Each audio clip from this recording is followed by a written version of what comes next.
وَلِكُلِّ أُمَّةٍ جَعَلْنَا مَنسَكًا لِيَذْكُرُوا اسْمَ اللَّهِ عَلَى مَا رَزَقَهُم مِّن بَهِيمَةِ الْأَنْعَامِ. وقال النبي صلى الله عليه وسلم: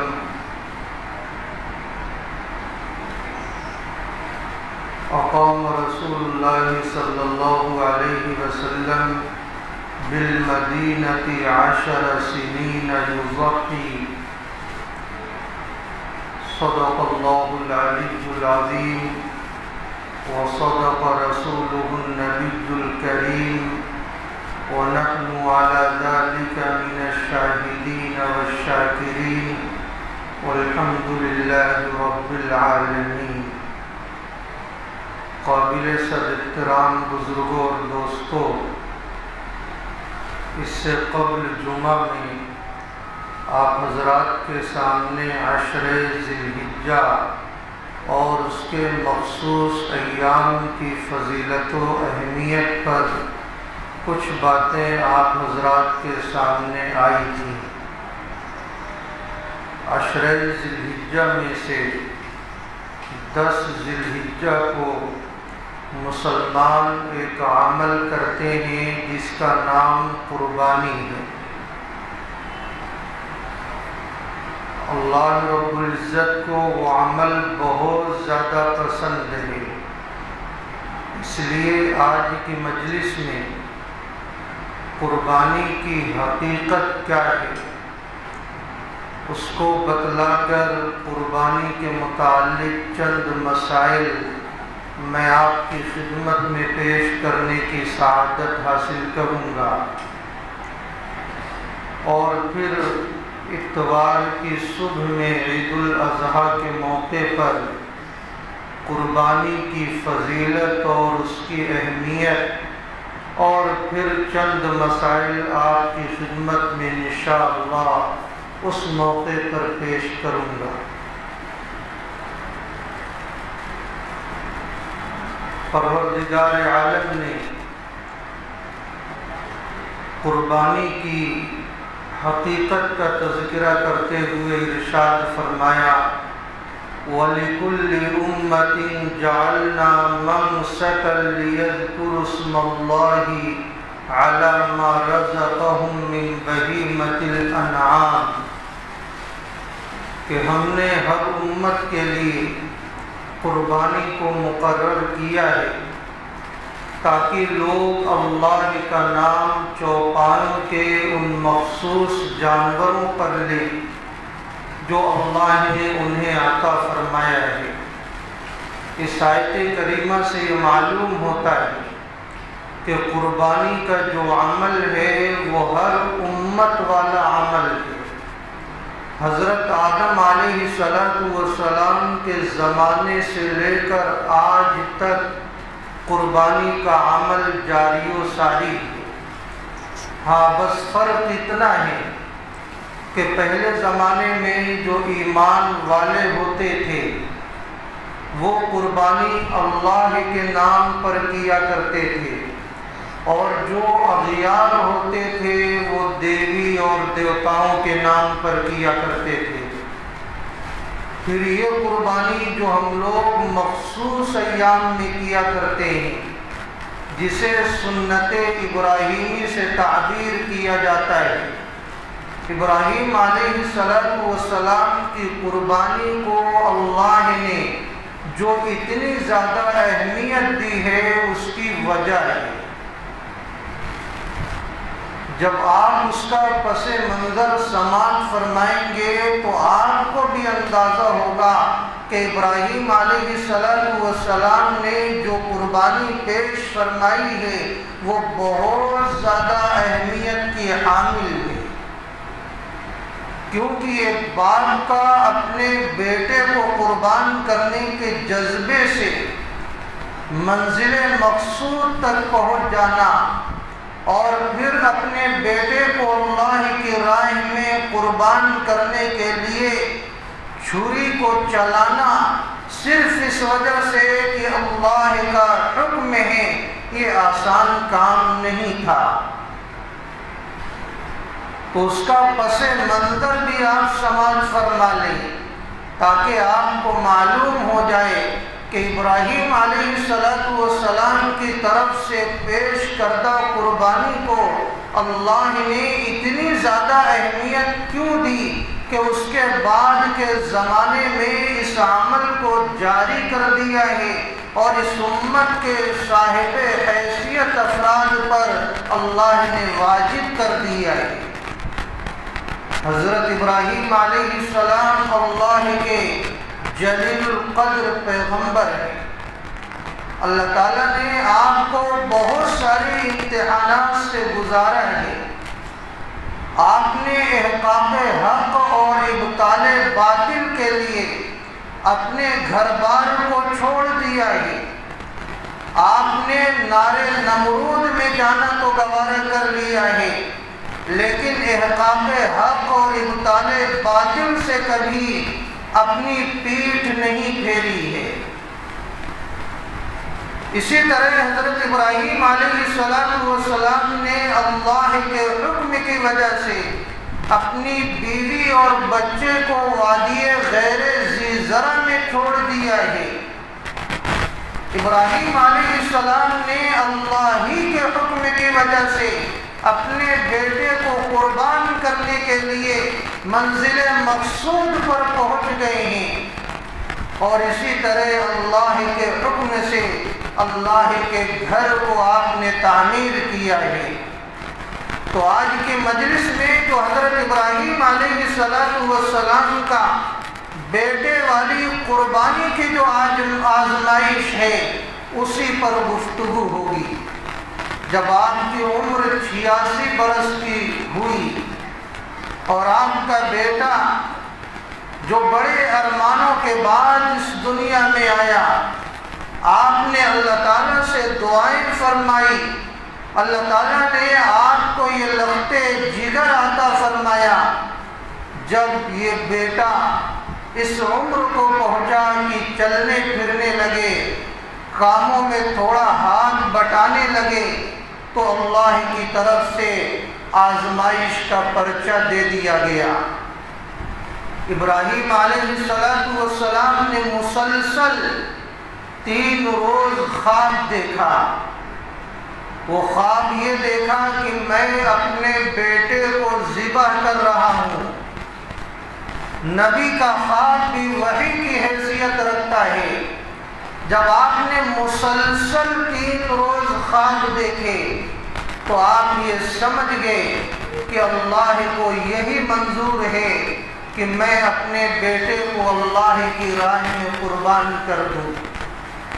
چنانچہ اپنی بیوی حضرت حاجرہ علیہ السلام کو آپ نے کہا کہ بیٹے اسماعیل کو نہلا دھلا کر تیار کر دو۔ حضرت حاجرہ علیہ السلام نے بیٹے اسماعیل کو تیار کر دیا۔ حضرت ابراہیم علیہ السلام اپنے بیٹے کو لے کر قربان کرنے کے لیے منزل مقصود کی طرف جانے لگے۔ چونکہ بہت بڑا امتحان تھا، شیطان تو ہر امتحان میں ناکام کرنا چاہ رہا تھا۔ اس موقع پر وہ یہ جانتا تھا کہ اگر امتحان میں کامیابی ہو گئی تو میری ساری تدبیریں پھیل ہو جائیں گی، اور ابراہیم علیہ السلام اللہ کی طرف سے امتحان میں کامیاب ہو جائیں گے، اور اس عمل کو آگے چل کر زندہ کر دیا جائے گا، اور نہ جانے اسی عمل کی وجہ سے کتنے لوگ نیکیاں حاصل کرنے والے بن جائیں گے۔ تو کیوں نہ ابراہیم علیہ السلام کو اس امتحان میں ناکام کر دیا جائے۔ شیطان نے کوشش کی اور 3 مقامات پر ابراہیم علیہ السلام کو بہکایا، خیر خواہ کی شکل میں آیا اور اپنے مخصوص انداز میں بہکانے کی کوشش کی کہ تمہیں کیا ہو گیا ہے؟ کیا کوئی باپ اپنے بیٹے کو ذبح کیا کرتا ہے؟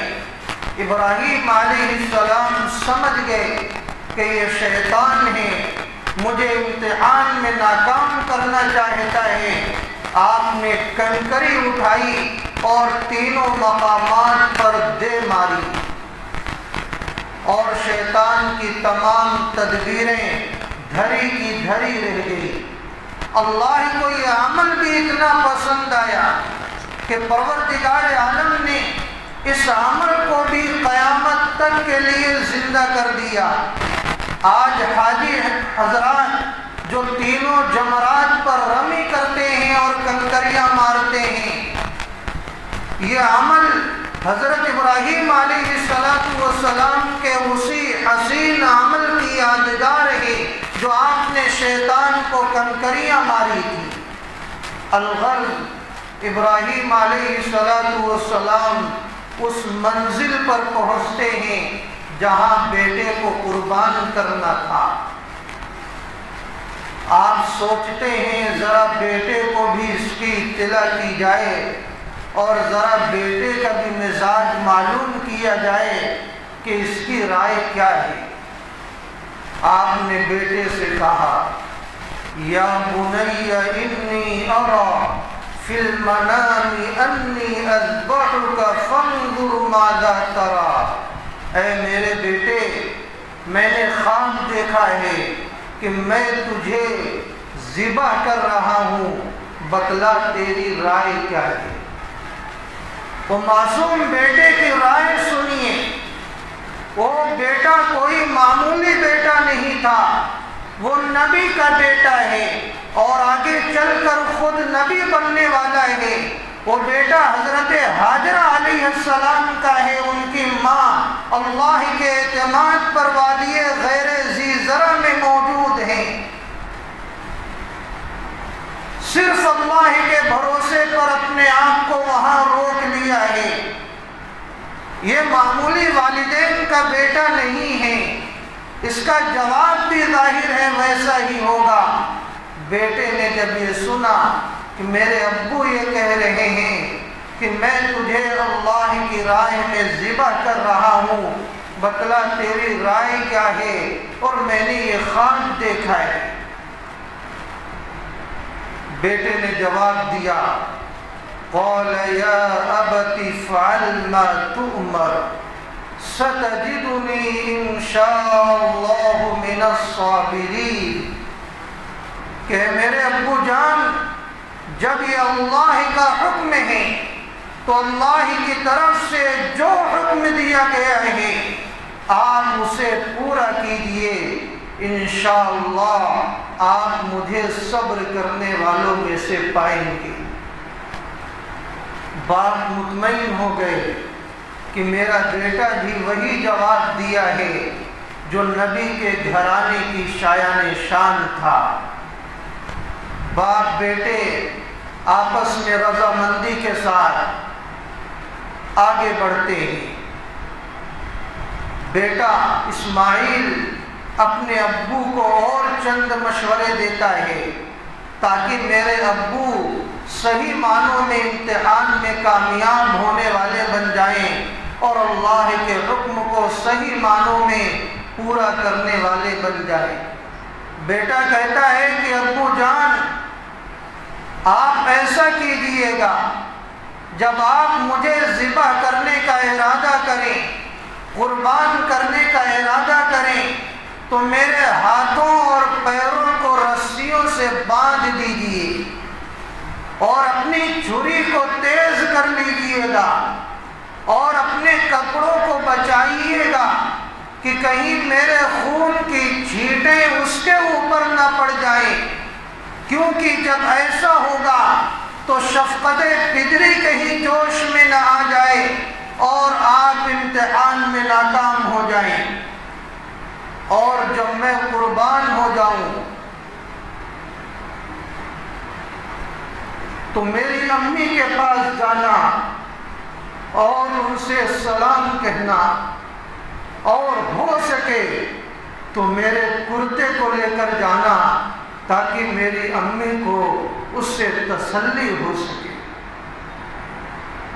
آپ ذرا اندازہ لگائیں کہ ایک بیٹا اپنے باپ سے اس قسم کے گفتگو کر رہا ہو، باپ کے دل کا کیا حال ہوگا؟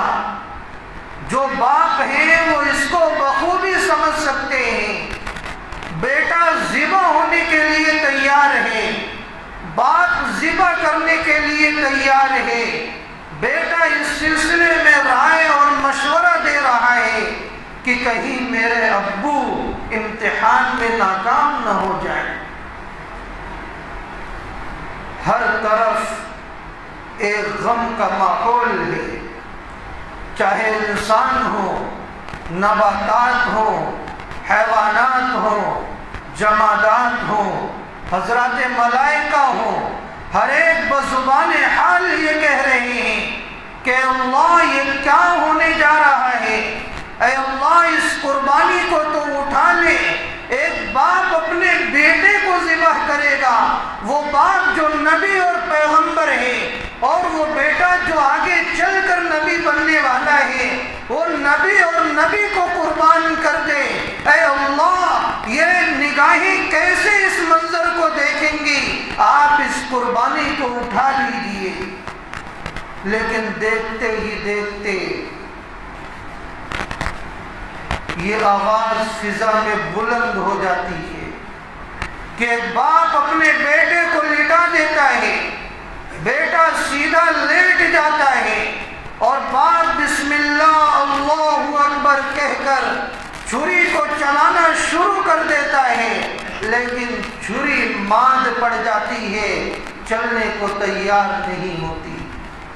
بیٹا کہتا ہے ابو جان مجھے پیشانی کے بل لٹا دیجئے، ایسا ہو سکتا ہے کہ میرے چہرے پر آپ کی نگاہیں پڑ جائے اور آپ امتحان میں کامیاب نہ ہو سکیں۔ آپ کا ہاتھ جس مضبوطی سے چلنا چاہیے اس مضبوطی سے ہاتھ نہ چل سکے، ایسا کریں مجھے پیشانی کے بل لٹا دیں۔ باپ اپنے بیٹے کو پیشانی کے بل لٹا دیتے اور چھری چلانا شروع کرتے ہیں، لیکن چھری کام کرنے کو تیار نہیں۔ یہ اللہ کا خلیل اپنا پورا زور لگا دیتا ہے کہ کس طرح چھری چل جائے، کس طرح چھری چل جائے، لیکن اس خلیل کا جو جلیل ہے، جو پروردگار ہے، اس نے اس چھری کو کام کرنے سے روک دیا ہے، تو یہ چھری کیسے چلے؟ ادھر زور لگایا جا رہا ہے، اتنے میں غیبی آواز آ جاتی ہے، قد صدقت الرؤیا، کہ ابراہیم تم نے خواب کو سچ کر دکھلایا۔ کیونکہ خواب ابراہیم علیہ السلام نے یہ دیکھا تھا کہ میں اپنے بیٹے کو ذبح کر رہا ہوں، آپ نے یہ خواب نہیں دیکھا تھا کہ میں نے بیٹے کو ذبح کر ڈالا ہے۔ تو جو آپ نے خواب دیکھا تھا وہ پورا ہو گیا۔ غیبی آواز آئی، حضرت ابراہیم علیہ السلام نے آسمان کی طرف دیکھا تو آپ نے دیکھا کہ حضرت جبرائیل علیہ السلام ہیں اور ان کے پاس میڈھا ہے، مسکرا رہے ہیں اور اللہ اکبر کہہ رہے ہیں۔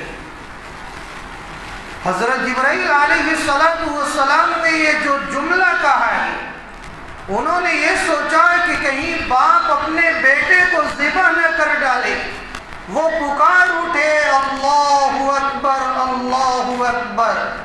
ابراہیم علیہ السلام نے جب یہ سنا تو آپ نے یہ سوچا یہ اللہ کی طرف سے بشارت آ چکی ہے۔ آپ نے ارشاد فرمایا لا الہ الا اللہ واللہ اکبر۔ اب جو بیٹا اسماعیل ہے جو چھری کے نیچے ہے، جب اس بیٹے نے سنا کہ جبرائیل علیہ السلام یہ جملہ کہہ رہے ہیں اللہ اکبر، میرے ابو جان یہ کہہ رہے ہیں لا الہ الا اللہ واللہ اکبر، تو بیٹا یہ پکار اٹھا اللہ اکبر وللہ الحمد۔ یہ جو تکبیر تشریق ہم لوگ پڑھتے ہیں، یہ اسی مجموعہ کلام ہے جو حضرت جبرائیل علیہ السلام، حضرت ابراہیم علیہ السلام اور حضرت اسماعیل علیہ السلام کے جملوں سے مل کر بنا ہے۔ الغرض، حضرت اسماعیل علیہ السلام کے عوض میں وہ دمبا ذبح کیا جاتا ہے، اور اللہ تعالیٰ نے فرمایا وَتَرَكْنَا عَلَيْهِ فِي الْآخِرِينَ کہ ہم نے اس یادگار کو بعد والوں میں زندہ کر دیا ہے۔ آج جو لوگ اس عمل کو کرتے ہیں وہ اسی کی یادگار ہے جو اللہ نے زندہ کر دیا ہے، یعنی سنت ابراہیمی کی یادگار کو۔ تو جو لوگ قربانی کرنے والے ہیں وہ ذرا سوچیں کہ ابراہیم علیہ السلام سے قربانی کا مطالبہ کیا گیا تو آپ نے بغیر اپنی عقل دوڑائے، بغیر حکمت و مصلحت کا مطالبہ کیے ہوئے قربانی کرنے کے لیے تیار ہو گئے۔ آج ہمارا بھی یہی جذبہ ہونا چاہیے کہ ہم یہ نہ سوچیں کہ ہماری عقل میں یہ عمل آئے گا تو ہی ہم قربانی کریں گے ورنہ نہیں کریں گے۔ نعوذ باللہ، جانور کا خون بہانے سے فائدہ کیا ہے؟ اس کی حکمت اور مصلحت کیا ہے؟ یہ خواب و خیال لانا یہ شیطانی کام ہے۔ ایمان والے کو یہ چاہیے کہ اللہ کا حکم ہے، چاہے میری عقل میں آئے یا نہ آئے، اللہ کے حکم کو انجام دینے میں میرے لیے فلاح و بہبود ہے اور اللہ کی رضا ہے، اس کے علاوہ میں کچھ نہیں جانتا۔ تو اسی جذبے کے ساتھ ایمان والے کو جانور قربان کرنا چاہیے۔ تو یہ قربانی کی حقیقت تھی۔ اس کے فضائل کیا ہیں اور اس کی مزید اہمیت کیا ہے وہ انشاءاللہ عید الاضحیٰ کی نماز سے پہلے میں آپ کی خدمت میں تفصیل کے ساتھ بیان کروں گا۔ چند مسائل اس سلسلے میں جو اکثر و بیشتر پوچھے جاتے ہیں قربانی کے متعلق، وہ میں آپ کی خدمت میں پیش کر دینا مناسب سمجھتا ہوں۔ تفصیل کے ساتھ وہ سارے فتوے میں نے لکھے ہیں جو حضرات واٹس ایپ اور فیس بک وغیرہ چلاتے ہیں۔ عام حضرات میں سے بہت سارے لوگوں کے پاس وہ فتاوے پورے دلائل کے ساتھ پہنچتے ہیں، لیکن اس مجلس میں تفصیل کے ساتھ میں ان فتاووں کو نہیں بیان کر سکتا، ورنہ ایک ہی فتوے میں وقت مکمل ہو جائے گا۔ اختصار کے ساتھ میں ان مسائل کو آپ کی خدمت میں پیش کروں گا تاکہ آپ کو اصل مسئلے سے واقفیت ہو جائے۔ تو کل چونکہ عرفہ کا روزہ ہے، 9 ذی الحجہ کو ہم لوگ عرفہ کا روزہ رکھتے ہیں، تو اس کی حیثیت کیا ہے اور اس کی فضیلت کیا ہے؟ عرفہ کا روزہ شریعت میں مستحب ہے، کوئی رکھے تو ثواب ملے گا، نہیں رکھے تو کوئی گناہ نہیں ہوگا۔ لہذا رکھنے والے نہ رکھنے والوں کو برا بھلا ہرگز نہ کہیں۔ اس کی فضیلت یہ ہے، آپ علیہ السلام نے ارشاد فرمایا صیام یوم عرفہ احتسب علی اللہ ان یکفر السنۃ التي قبلہ والسنۃ التي بعدہ، کہ یوم عرفہ کے روزے کے متعلق مجھے اللہ کی ذات سے یہ امید ہے کہ انشاءاللہ ایک سال اگلے اور پچھلے گناہوں کے لیے یہ روزہ کفارہ ہو جائے گا۔ تو اس روزے کی یہ فضیلت ہے، جو حضرات روزہ رکھنا چاہیں وہ کل کا روزہ آسانی کے ساتھ رکھ لیں۔ دوسرا مسئلہ، جب ہم لوگ قربانی کا جانور خریدتے ہیں تو عموماً ہم یہ دیکھتے ہیں کہ قربانی کا جانور 2 دانت والا ہے یا نہیں ہے۔ تو دو دانت والا جانور جو ہم دیکھتے ہیں تو شریعت میں اس کی حیثیت کیا ہے؟ آخر کیوں ہم دو دانت والا دیکھتے ہیں؟ تو اس سلسلے میں یہ سمجھ لیں کہ دیکھو شریعت نے قربانی کے لائق جو جانور ہیں اس کی عمریں متعین کر دی ہیں۔ بکرا بکری وغیرہ میں 1 سال کی عمر شریعت نے متعین فرمائی، گائے بھینس بیل وغیرہ میں 2 سال کی عمر شریعت نے متعین فرمائی، اونٹ اور اونٹنی میں 5 سال کی عمر شریعت نے متعین فرمائی۔ اب پتہ کیسے چلے گا کہ جانوروں میں یہ عمر پائی جا رہی ہے یا نہیں پائی جا رہی؟ تو اس کے لیے 2 دانت کو علامت قرار دیا، چونکہ جو جانور 2 دانت کا ہوتا ہے تو اس سے عموماً یہ فیصلہ کرنا آسان ہو جاتا ہے کہ یہ جانور قربانی کی عمر کو پہنچ چکا ہے۔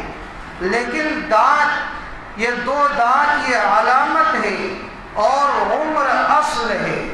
جب عمر اصل ہے اور 2 دانت علامت ہے تو اس سے بہت سارے مسائل آسانی کے ساتھ حل کیے جا سکتے ہیں۔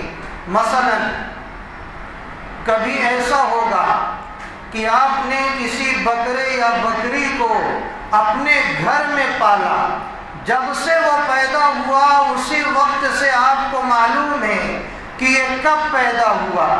1 سال بکرا یا بکری کو پورے ہو گئے لیکن اس کے 2 دانت نہیں نکلے تو اب کیا ہوگا؟ عمر تو پوری ہو گئی لیکن 2 دانت اس کے نہیں نکلے، اب اس جانور کی قربانی جائز ہے یا نہیں ہے؟ تو اس سلسلے میں یہ جواب ہے کہ چونکہ عمر اصل ہے وہ پائی گئی، دانت تو علامت ہے، لہذا اس کی قربانی جائز ہوگی۔ لیکن اس سلسلے میں یہ بات ملحوظ رکھیں کہ جب وہ جانور کی پیدائش آپ کو یقینی طور پر معلوم ہو، تاجروں کے کہنے پر آپ نہ جائیں، کیونکہ خیانت اور دغا بازی کا دورہ ہے۔ تاجر تو ہو سکتا ہے بیچنے کے لیے کہہ دے یہ 1 سال کا ہے، گرچہ دانت نہیں ہے، آپ لے جاؤ قربانی کرو، آپ لے کر آگے قربانی کر دی اور تاجر نے جھوٹ کا سہارا لیا تو آپ کی قربانی تو درست نہ ہوگی۔ لہذا جو جانور آپ کی نگرانی میں پلا پڑا ہے، آپ کو یقینی طور پر معلوم ہے کہ اس کی عمر سال بھر ہو چکی ہے یا گائے بیل بھینس کی 2 سال ہو چکی ہے، گرچہ دانت نہیں نکلا ہے، تو اس کی قربانی جائز ہوگی۔ اور کبھی کبھی ایسا بھی ہو جائے گا، لیکن یہ واقعہ بہت کم پیش آتا ہے کہ 2 دانت والا جانور ہے لیکن اس کی عمر ہی پوری نہیں ہوئی اور آپ کو یقینی طور پر معلوم ہے آپ کے گھر ہی میں وہ جانور پیدا ہوا ہے، اس کی عمر آپ جانتے ہیں مکمل نہیں ہوئی ہے لیکن 2 دانت اس کا نکل آیا، تو اس کی قربانی جائز ہوگی یا نہیں ہوگی؟ تو اس کا جواب یہ ہے کہ اس کی قربانی جائز نہیں ہوگی، کیونکہ عمر اصل ہے اور دانت علامت ہے۔ لہذا کبھی کبھی عمر کا دانت سے اور دانت کا عمر سے تخلف ہو سکتا ہے، لیکن عموماً ایسا ہوتا نہیں ہے۔ اس لیے 2 دانت والا جانور لوگ دیکھ کر خریدتے ہیں اور اس کی قربانی کرتے ہیں، کیونکہ عموماً 2 دانت والا جانور قربانی کی عمر کو پہنچ جاتا ہے۔ تیسرا جو مسئلہ ہے وہ یہ ہے کہ خصی جانور کی قربانی کرنا کیسا ہے؟ تو یہ بھی سن لیں کہ خصی جانور کی قربانی نہ صرف جائز بلکہ پسندیدہ ہے، افضل ہے۔ غیر خصی جنہیں ہم آنڈو کہتے ہیں، اس کے مقابلے میں خصی جانور کی قربانی بہتر ہے، پسندیدہ ہے۔ اور اس کی دلیل کیا ہے؟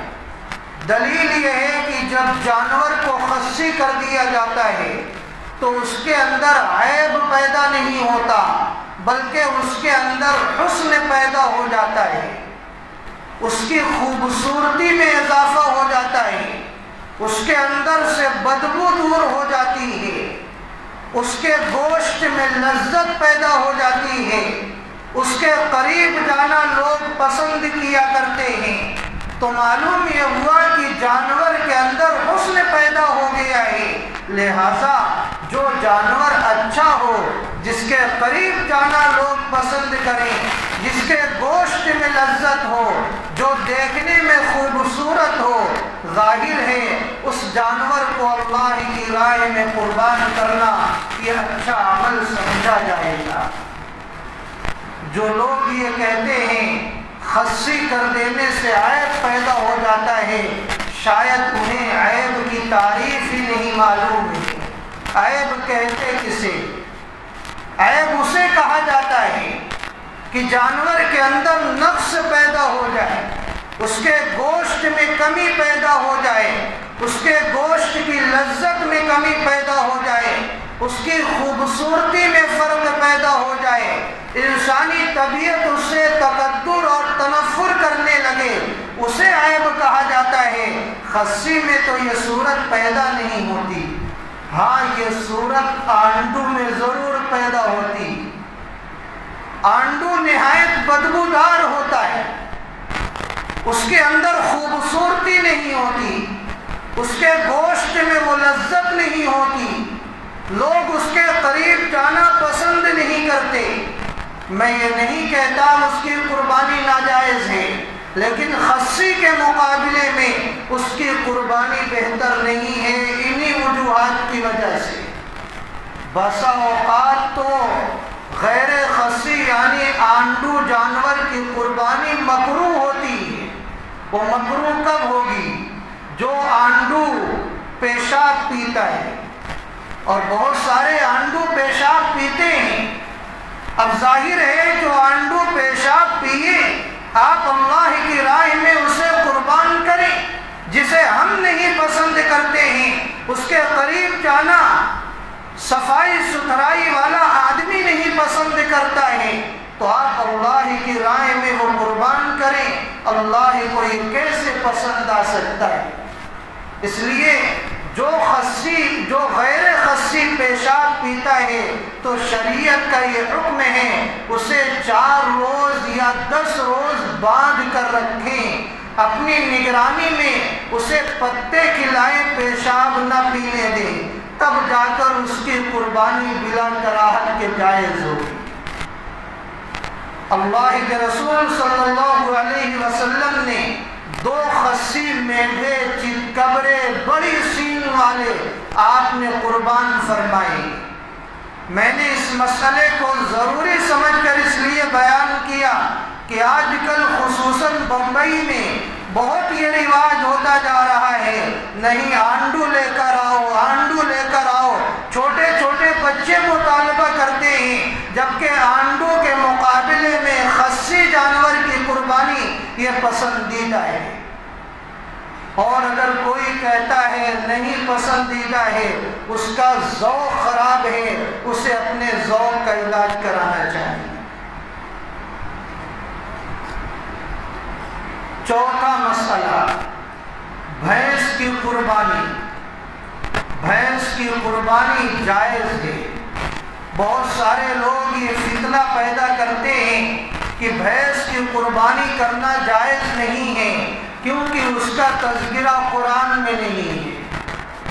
میرے بھائی، پہلی بات تو یہ خود فتنہ ہے کہ جو قرآن میں ہوگا بس وہی مانیں گے، اس کے علاوہ ہم کچھ نہیں مانیں گے، تو پھر حدیث کی ضرورت کیا ہے؟ اللہ کے رسول صلی اللہ علیہ وسلم نے قرآن کریم کو جو سمجھایا ہے ہم اس کو بھی مانتے ہیں، اسی کو تو احادیث کہتے ہیں۔ تو جو قرآن میں ہوگا وہی مانیں گے اور بقیہ نہیں مانیں گے، یہ خود گمراہی اور ضلالت ہے۔ لیکن پھر بھی میں یہ بتلاؤں کہ بھینس کی قربانی یہ قرآن کریم سے ثابت ہے۔ کیوں؟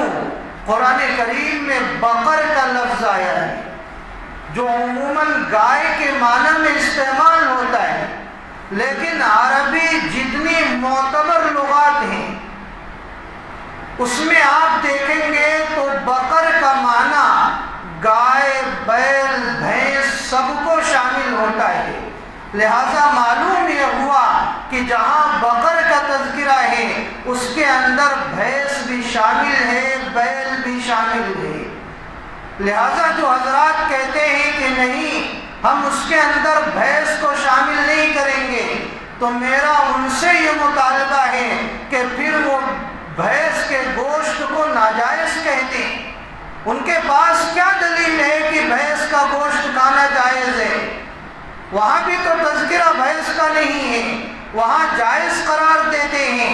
وہ بھینس کا دودھ پینا پھر بند کر دیں، بھینس کا دودھ آرام سے پیتے ہیں، عام دنوں میں گوشت خوب کھاتے ہیں، اور قربانی کے ایام میں کہتے ہیں ناجائز ہے۔ اس سے بڑی بے وقوفی اور کیا ہوگی؟ اس لیے میرے بھائی، بھینس کی بھی قربانی آپ آسانی کے ساتھ کر سکتے۔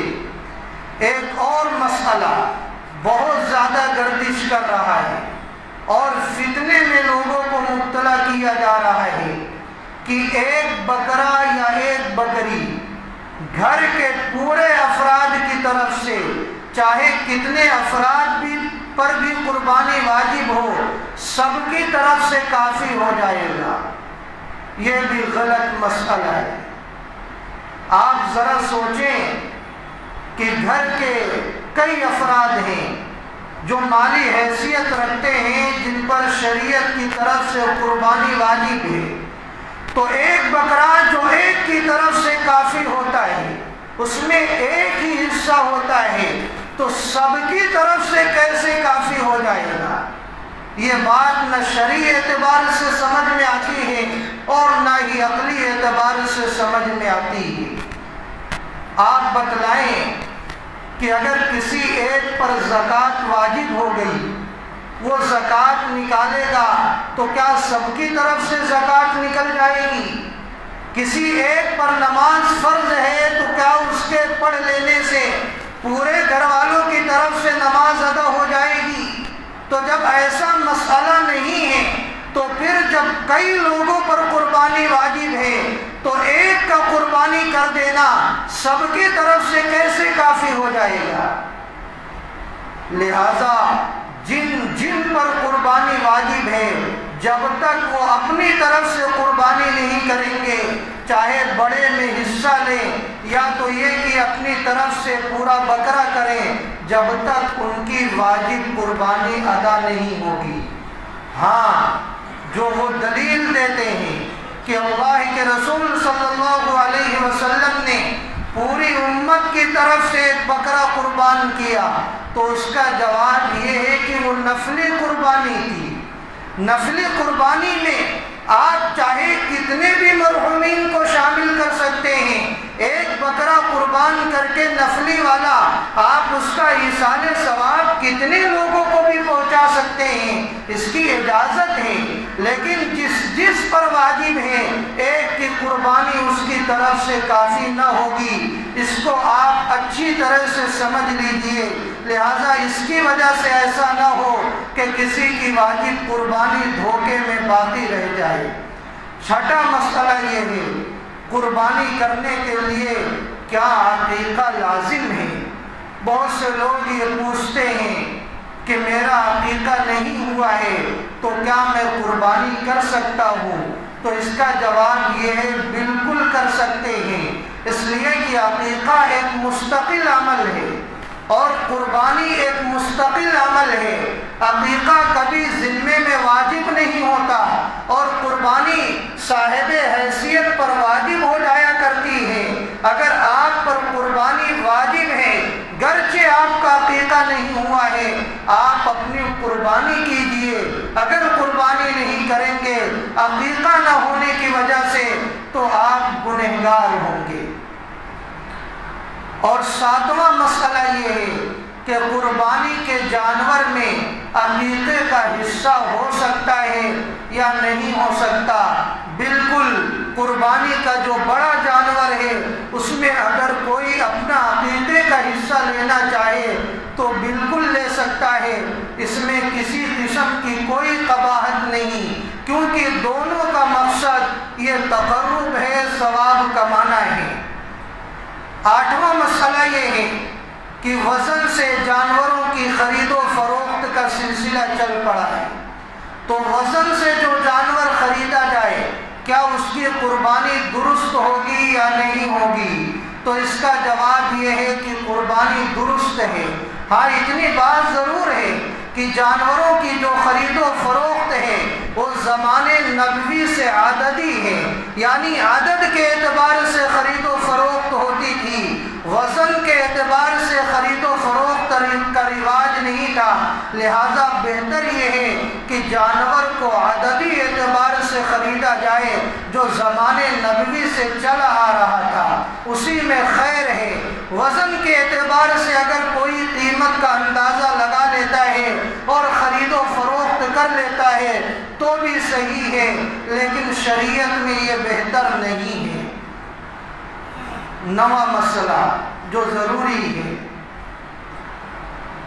9ویں ذی الحج کی فجر سے لے کر 13ویں ذی الحج کی عصر تک، یعنی کل جو سنیچر کا دن ہے اس کی فجر سے لے کر بدھ کی عصر تک ہر فرض نماز کے بعد امام، مقتدی، مسبوق، منفرد، تنہا پڑھنے والا، مرد عورت سب پر ایک مرتبہ تکبیر تشریف پڑھنا واجب ہے۔ اللہ اکبر، اللہ اکبر، لا الہ الا اللہ، اللہ اکبر، اللہ اکبر، وللہ الحمد۔ مرد حضرات بلند آواز سے پڑھیں گے اور عورتیں آہستہ آواز سے پڑھیں گی۔ اس کے متعلق انشاءاللہ جو باقی مسائل ہیں وہ عید الاضحیٰ کی نماز سے قبل میں آپ حضرات کے سامنے رکھوں گا۔ 7:30 بجے عید الاضحیٰ کی یہاں نماز ہے، 6:45 سے بیان شروع ہو جائے گا۔ آپ حضرات وقت پر تشریف لائیں۔ اللہ تعالی شانہ ہم تمام لوگوں کو کہنے اور سننے سے زیادہ عمل کی توفیق عطا فرمائے، آمین۔ وآخر دعوانا ان الحمد للہ رب العالمین۔